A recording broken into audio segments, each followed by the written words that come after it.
जानते हो, सारे उपनिषद जानते हो, सारे षड्दर्शन जानते हो, बुद्धिज्म जैनिज्म भी जानते हो, यहां तक इस्लाम के भी विद्वान हो, आप किसी भी ज्ञान परंपरा के विद्वान हो, अगर उसकी मैकाले की उस पद्धति से पढ़ करके नौकरी परक शिक्षा के अंग का प्रमाण पत्र नहीं है तो उसने कहा है सब निरक्षर है।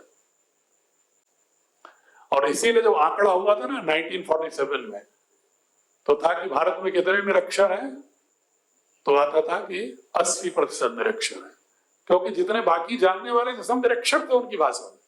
आज भी तो है, आप कितना भी गुरुकुल से विद्वान हो जाइए, सर्टिफिकेट बिना, अगर हमारी पद्धति की, अगर तिवारी जी के विद्यालय का सर्टिफिकेट नहीं है तो आप निरक्षर। आप ऋग्वेद के सारे 10,684 मंत्रों का उद्घोष करिए, व्याख्या करिए, लेकिन हाई स्कूल सर्टिफिकेट नहीं तो निरक्षर। रामानुजन जैसा मैथमेटिशियन जो मैथमेटिक्स में 3200 थ्योरम को उन्होंने नए गढ़े, और रामानुजन इंटरमीडिएट कभी पास नहीं कर पाए क्योंकि मैथमेटिक्स में लगे रहते तो बाकी विषय पढ़ ही नहीं पाते थे। और विद्वता उनकी इतनी थी कि कैम्ब्रिज यूनिवर्सिटी ने उनको बिना पास किए ग्रेजुएशन की डिग्री दिया, पोस्ट ग्रेजुएशन की डिग्री दिया, उनको प्रोफेसर बना दिया अपने यहाँ। लेकिन हमारे देश ने उनको मान्यता नहीं दी। क्यों नहीं दी? क्योंकि मैकाले की शिक्षा पद्धति का भूत प्रेत सर पर चढ़ गया। हम इंटरमीडिएट का सर्टिफिकेट नहीं दे पाए, और वही जो हमारे यहाँ साजिश रचे थे उस सर्टिफिकेट का, कैम्ब्रिज में उनको बना दिए प्रोफेसर, और यहां वो इंटरमीडिएट फेल थे। ये जो शिक्षा पद्धति है ना, इससे कहीं बाहर निकलना चाहिए कि नहीं निकलना चाहिए? क्या इसी में हम फंसे रहेंगे? हम उसी वैचारिक जेल के अंदर कैद रहेंगे? हम अपनी स्वायत्तता को वैसे ही नीलाम करते रहेंगे 190 वर्षों से जैसे कर रहे हैं? भाई हमारी पीढ़ी ने तो कर लिया, हम तो उसी गुलामी से पढ़े। आप में से तमाम लोग अभी भी पढ़ते चले जा रहे हैं। माफ करिएगा, मैं किसी शिक्षा व्यवस्था की आलोचना नहीं कर रहा हूं, लेकिन अपने पुस्तकों को मैं देखता हूं। 1947 के बाद बहुत सारे आयोग आए, बहुत सारे अच्छे रिकमेंडेशन आए, बहुत अच्छे सुधार भी हुए। ये मैं नहीं कह रहा हूं सरकारों ने नहीं कुछ किया, लेकिन किया क्या? एलोपैथिक इलाज किया कि पेट दर्द हो रहा है तो डाइजिन खा लो, सर दर्द हो रहा है तो क्रोसिन खा लो, बुखार आ रहा है तो पैरासीटामोल खा लो। उससे बाकी जगह क्या प्रभाव पड़ेगा कोई मतलब नहीं। जब तक एक शिक्षा व्यवस्था में एक ऑर्गेनिक ट्रांसफॉर्मेशन किया था मैकाले ने 1835 में, जब तक उसका शीर्षासन नहीं करोगे तब तक एलोपैथिक इलाज से नहीं काम चलेगा। इसको आयुर्वेदिक और नेचुरोपैथिक इलाज चाहिए, समग्र उपचार। भारतीय शिक्षा बोर्ड का गठन इसी समग्र उपचार की दिशा में एक छोटा सा प्रयास कि बदलो, शिक्षा में भारत बोध को लाओ, भारत की ज्ञान परंपरा से लोगों को रूबरू कराओ, और सिर्फ रट्टा मारने के लिए नहीं, उनके अंदर ये बोध लाने के लिए कि हमारे पूर्वज संश्लिष्ट जटिल समस्याओं के, चुनौतियों के समाधान के लिए समय समय पर ऐसे ज्ञान का सृजन विभिन्न आयामों में किया था जिसकी पूरी दुनिया पर प्रभाव दिखा। तो 21वीं सदी में जिस तरह के विज्ञान प्रौद्योगिकी की आवश्यकता है, क्यों ना हम भी उन पूर्वजों की श्रृंखला में आगे बढ़कर विश्वास के साथ एक नए ज्ञान सृजन की संभावना को बलवती करें। यह बोध लाने के लिए करना, रटने के लिए नहीं। इसलिए भारतीय शिक्षा बोर्ड की आवश्यकता पड़ी। और एक बहुत वाक्य अगर आप केंद्रीय शिक्षा मंत्री जी का वो स्टेटमेंट ब्रिजमोहन सुनाया था आप लोग, अगर कुछ लोग बाद में आए होंगे, केंद्रीय शिक्षा मंत्री स्वयं स्वीकार करते हैं 5-6 पंक्तियों में से धर्मेंद्र प्रधान जी। वो कहते हैं कि जब मैं शिक्षा मंत्री हुआ अपने लिए, तो माननीय प्रधानमंत्री जी ने बुला के कहा कि धर्मेंद्र, मैंने एक नया बोर्ड बनाया है और उसको चलाने की जिम्मेदारी हमने पतंजलि योग पीठ को दिया है।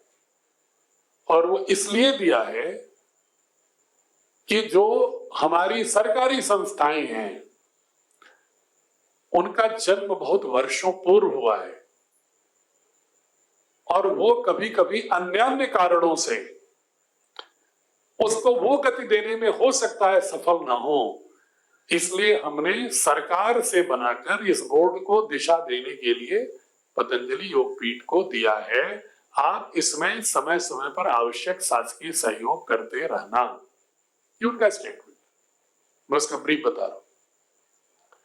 मतलब there was a realization in the government of India कि every institution has its institutional mind. एक परिवार है, परिवार में एक व्यक्ति नया आ गया या कोई दृष्टि थोड़ी बदली, पूरे परिवार का एल्गोरिथम अचानक नहीं बदलेगा। लेकिन अगर कोई नया सृजन ही हुआ हो किसी इकाई का, किसी संस्था का, जो उसी उद्देश्य के लिए हुआ हो, तो उसमें जितनी संभावनाएं होंगी सकारात्मक, उतनी प्राचीन में जो एक जिसको कहते हैं सिस्टम फटीग जो थकान होती है वो आ जाती है। हम जब आएंगे, जब एक उदाहरण आएगा, आप साथ आएंगे, तो सारे देश के बोर्ड अपने को उस दिशा में अलाइन करने लगेंगे और अलाइन करना प्रारंभ कर दिया है। आपको सब सोचना बता रहा हूं। जब से हमारी बोर्ड की किताबें आई है ना 8वीं तक, कभी उठा के पढ़िएगा। बाकी तमाम बोर्ड, हमारी किताब पहले आ चुकी है, तमाम बोर्ड हमारी किताबों की दृष्टि के अनुसार अपने को संरेखित करना प्रारंभ कर दिए। क्यों? क्यों? उन्हें मालूम है कि इस देश का 146 करोड़ लोग अब जागृत हो रहे हैं कि भारत में शिक्षा तो भारत बोध के साथ होनी चाहिए। हम कब तक नकलची बने रहेंगे? हम कब तक आयातक बने रहेंगे? ज्ञान का निर्यातक देश आयातक क्यों हो रहा है? ये सबसे बड़ी चिंता का विषय होना चाहिए। इस दृश्य से बना हुआ है बोर्ड। और अंग्रेजों की साजिश का सिर्फ मैं 5 मिनट में उदाहरण दूंगा, जानते होंगे आप, लेकिन मैं संकेत दे रहा हूं। 3 साजिश किया अंग्रेजों ने हमारी टेक्स्ट बुक को बनाने के लिए, उसी को हम बदलना चाह रहे हैं। इसलिए थोड़ा सा उदाहरण दे रहा हूं मैं, थोड़ी आपको ग्लिम्पसेस दे रहा हूं। विस्तार से बताने के लिए तो कई दिन चाहिए। मैं तो 4-4, 6-6 घंटे भी बात करता हूं इस विषय पर, लेकिन आपका इतना समय नहीं लूंगा, घबराइए मत। ग्लिम्पसेस दे रहा हूं आपको मैं कि 3 साजिश किया उन्होंने। पहली साजिश क्या किया कि ये भाषा में लड़ा दो इनको। जिसका आप दिख रहा है ना, शेषनाग दिख रहे हैं, कभी तमिलनाडु में दिख जाते हैं, कभी महाराष्ट्र में दिख जाते हैं, कभी बंगाल में दिख जाता है, और रह रह करके फन उठाता रहता है। वो क्यों उठाता है? उनका दोष नहीं है। ये विष बो दिया गया 190 वर्षों में, और ये जानबूझ करके विष डाला गया। और कैसे डाला गया? बड़े सुनियोजित रूप से। ग्रियर्सन साहब, एक विद्वान का नाम सुने होंगे आप लोग, बड़े सम्मान से लेते होंगे हायर एजुकेशन में, लिंग्विस्टिक का सबसे समर्थ विद्वान ग्रियर्सन। उन्होंने क्या किया? उन्होंने कहा भारत की में तो एक भाषा थी ही नहीं, ना इनकी कोई एक भाषा से निश्चित भाषाएं हैं। ये तो 5 समूह है भाषाओं के, आर्यन, द्रविडियन, ऑस्ट्राइट्स, नेग्रोइट्स, इंडो-टिबेटन, बोले 5 समूह है भाषाओं के। और सबके बारे में एक इतिहास भी बता दिया जोड़ जोड़ के, कि जो नेग्रोइट थे वो आए इथोपिया से,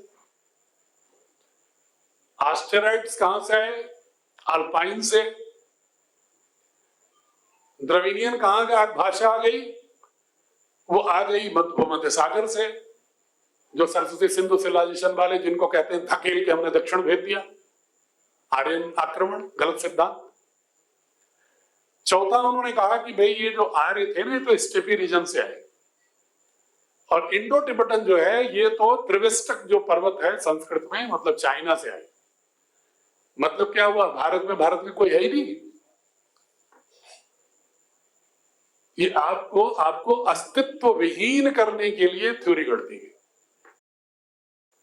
क्या कोई नहीं था, सब बाहरी हो। इसलिए अगर मैं अंग्रेज होकर के यहां आ गया हूं आपको राज्य करने के लिए, स्वीकार करो मुझे। तुम सब लोग तो बाहर से आए हो। ये नैरेटिव गढ़ दिया। दूसरी नैरेटिव गढ़ा और खतरनाक, रिस्ले साहब,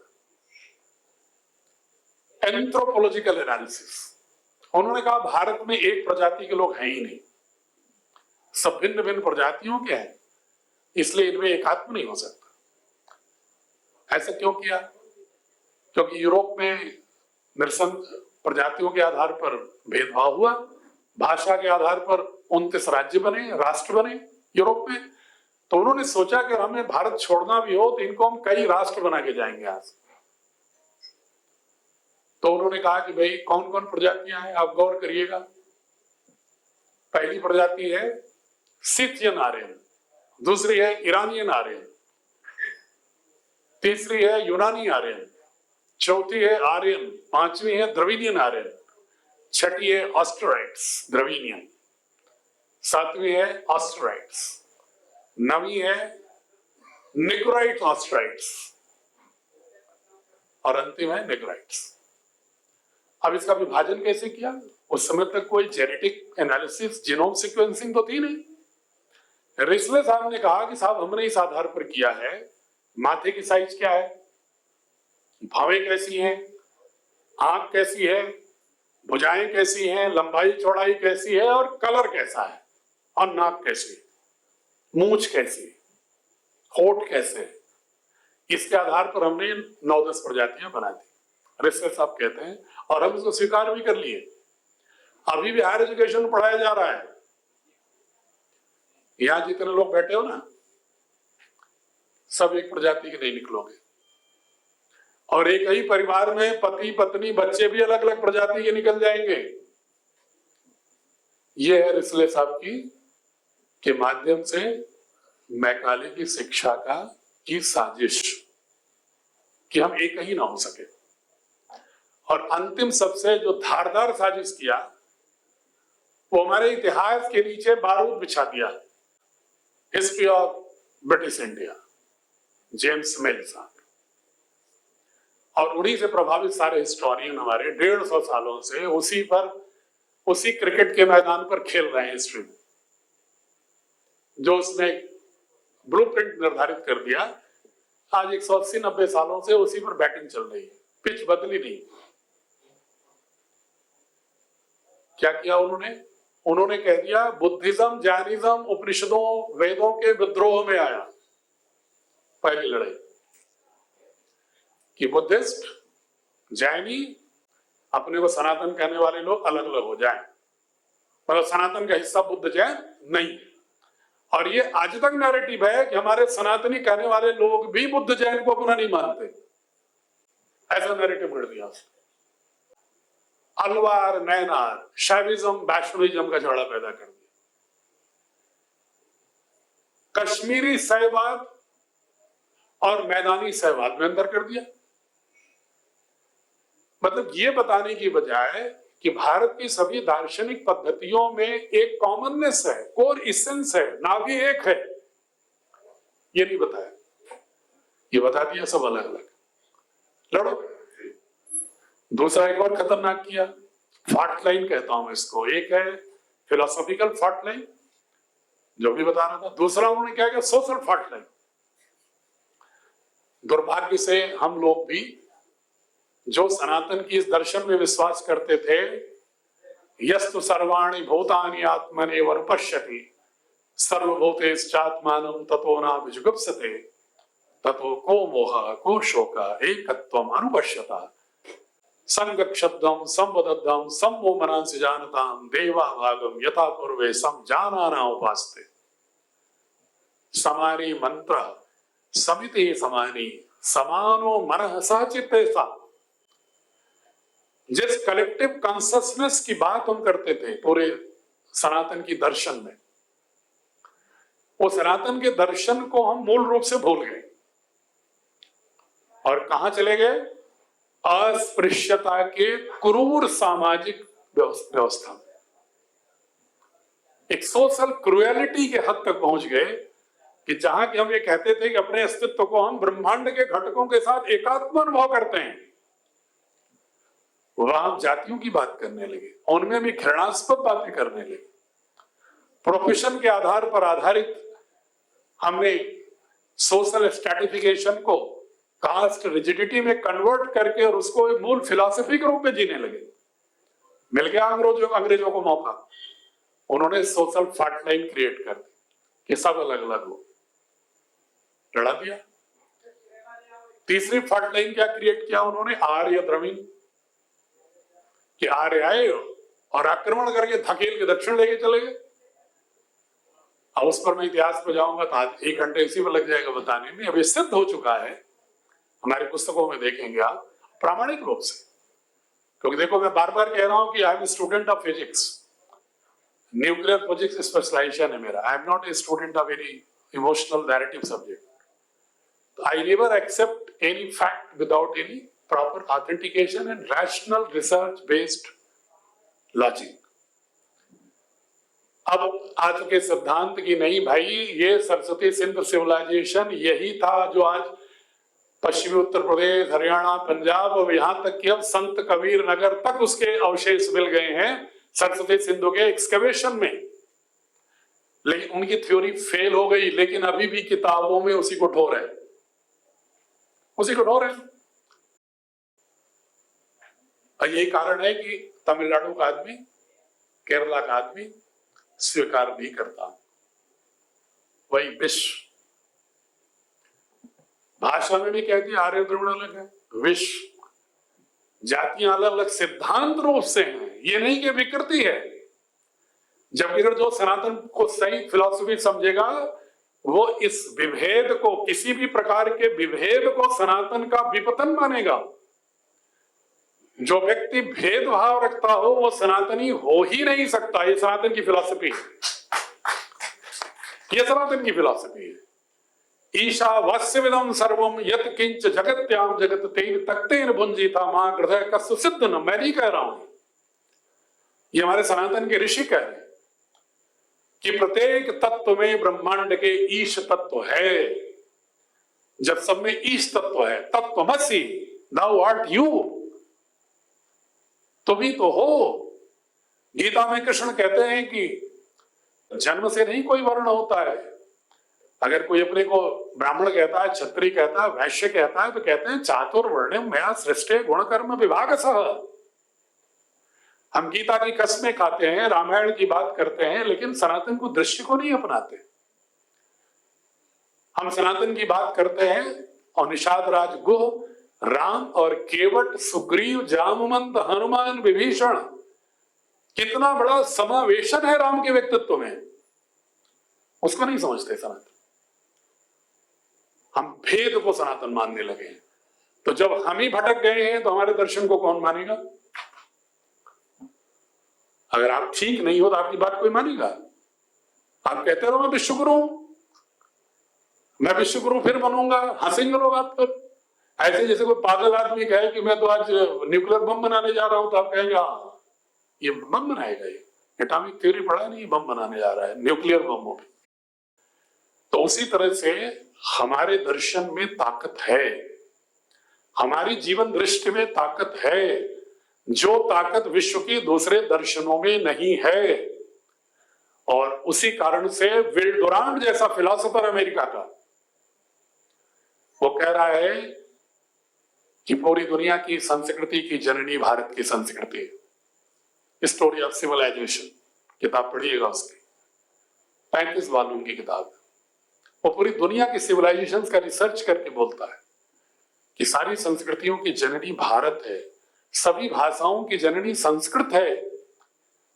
क्रिश्चियनिटी की करुणा बुद्ध की करुणा से आई।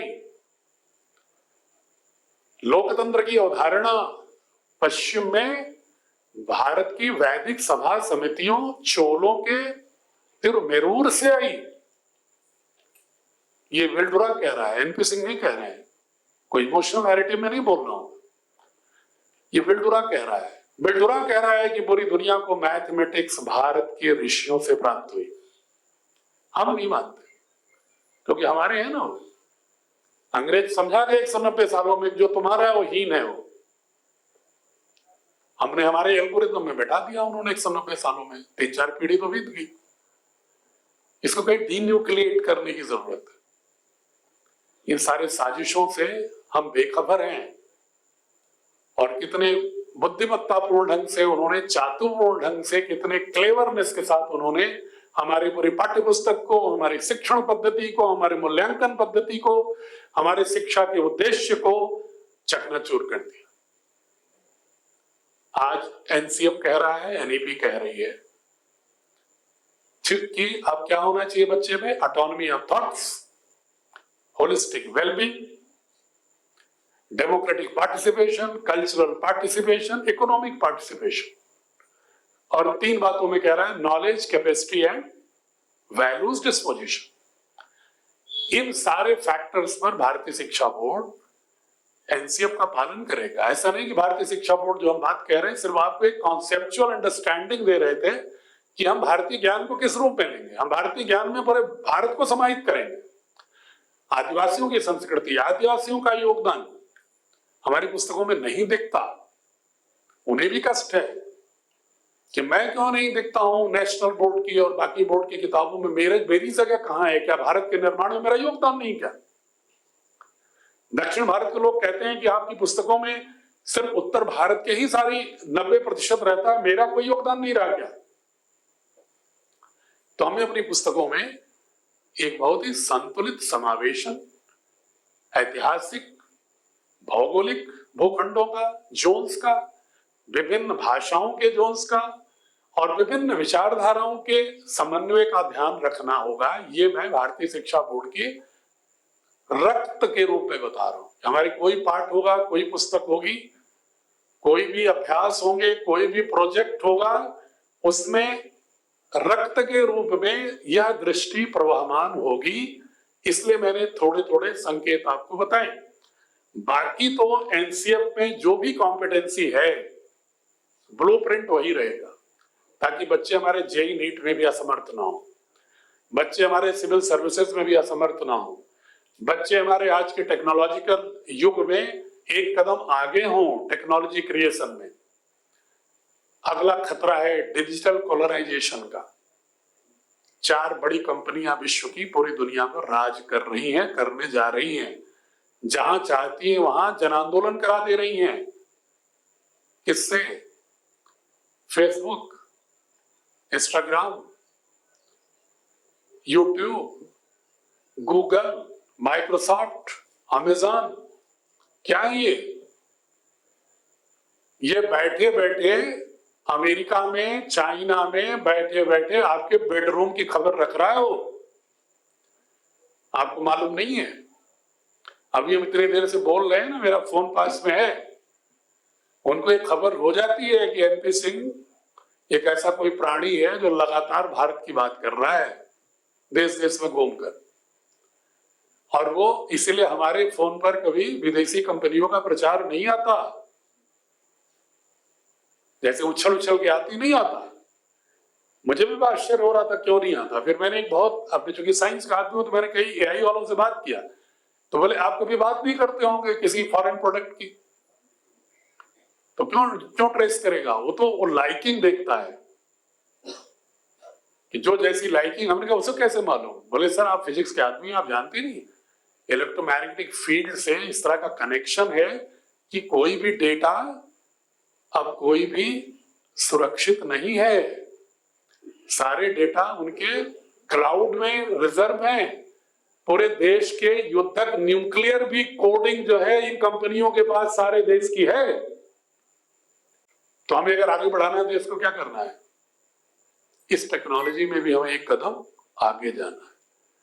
तो हम इसको अनिवार्य रूप से रख रहे हैं, बेहतर ढंग से रह रहे हैं, मैथमेटिक्स को, साइंस को, सोशल साइंस को, ताकि एक सोशल साइंटिस्ट के रूप में बच्चा हो, इतिहास रटे ना, इतिहास से समझ विकसित हो उसको, और उसे समझ में आए कि 21वीं सदी में ज्ञान सृजन करने के लिए हमें किस तरह का माहौल, सामाजिक, राजनीतिक, आर्थिक व्यवस्था किस तरह की होनी चाहिए और उसके लिए हमें क्या करना चाहिए, इसका बोध पैदा हो। सिर्फ रटने के लिए नहीं कि वहां ये हारे, वो जीते, इतने मरे, इतने लड़े। अरे उसका परिणाम क्या हुआ? उससे हम सीख क्या रहे हैं 21वीं सदी में? ये सीखो, घृणा सीख रहे हैं या ज्ञान सृजन की संभावना की ओर मुड़ रहे हैं? इतिहास को इस धारा में मोड़ने की जरूरत है। इसलिए हमारे इतिहास की किताब जो आप देखेंगे तो इसमें नॉलेज क्रिएशन बेस्ड नैरेटिव मिलेगी आपको, कि किस कालखंड में ज्यादा नॉलेज क्रिएट हुआ, किस कालखंड में कम नॉलेज क्रिएट हुआ, उसके रीजन क्या थे, उसके पॉलिटिकल रीजन क्या थे, सोशल रीजन क्या थे, इकोनॉमिक रीजन क्या थे, ज्योग्राफिकल रीजन क्या थे। इसके साथ एक एनालिसिस है उसमें। तो ये नक्सल में ये है कि ये वैधानिक बोर्ड है, अवधारणा में भारत बोध का बोर्ड है, यह भेद नहीं अभेद की दृष्टि का बोर्ड है। 146 करोड़ भारतीयों को भारत के साथ जोड़कर वैश्विक नेतृत्व की ओर ले जाने के लिए ज्ञान सृजन के सामर्थ्य को विकसित करने का बोर्ड है, और मैकाले की विषाक्त शिक्षा पद्धति के अमृत समाधान के रूप में एक छोटा सा प्रयास। आइए इस प्रयास में आप लोग सम्मिलित होइए, सहयात्री बनिए, जिस रूप में बनिए। अगर आपके विद्यालय हो तो विद्यालय को जोड़िए, बच्चे हो तो बच्चों को इस पुस्तकों इस दृश्य से जोड़िए, शिक्षक हो, सरकार के शिक्षक हो तो आप जनमानस में अभिभावक को इस ओर मोड़िए। हम कोशिश कर रहे हैं सरकारों में बैठे लोगों को भी प्रदेशों के इस दिशा में मोड़ने के लिए कि या तो अपनी पुस्तक इस दृश्य से बना लो या हमारी ही ले लो। अगर आप अपनी भी बना लोगे पूरी तरह इस दृश्य से तो भारत स्थापित हो गया। इच्छा इतनी ही है भारतीय शिक्षा बोर्ड की। कोई हमारा कोई कॉलोनियलिज्म का नहीं है कि भारतीय शिक्षा बोर्ड इतने विद्यालयों में आ जाए उतने विद्यालयों में आ जाए। उद्देश्य हमारे लिए महत्वपूर्ण है। जिस दिन इस उद्देश्य की पूर्ति हो जाए, सारे बोर्ड करने लगे, सभी करने लगे, सारे अभिभावक एक स्वर में खड़े हो जाए और ये बोर्ड स्वामी दयानंद, स्वामी विवेकानंद, महर्षि अरविंदो, महात्मा गांधी, रविन्द्रनाथ टैगोर ऐसे तमाम शहीदों के सपनों को पूर्ण करने की दिशा में एक गिलहरी प्रयास है बोर्ड। इसलिए उसके साथ जुड़ने का प्रयास करिए। यही निवेदन करने के लिए मैं तो अलग जगा रहा हूं। आज 111वीं गोष्ठी हमारी है, तमिलनाडु से लेकर के केरल से लेकर के हर जगह। और ये जो मैं जितने विषय बताया ना, इसका समाधान भी हमारी किताब में मिलेगा। हमारी हिंदी की किताब पढ़ के एक झलक दे रहा हूं। हमारी हिंदी की किताब पढ़ के कोई बच्चा 8वीं क्लास तक 75 आम जीवन के अच्छे शब्दों का भारत की 15 भाषाओं में समानार्थी शब्दों को जान जाएगा। तमिल का भी, तेलुगु का भी। भाई तुम फ्रेंच जर्मन पढ़ते हो, स्पेनिश पढ़ते हो, अपने देश की भाषा से क्या नफरत है भाई? अगर हम चाहते हैं कि तमिल का व्यक्ति हिंदी पढ़े तो हिंदी भाषी व्यक्ति भी तमिल के 100 शब्द तो जान ले।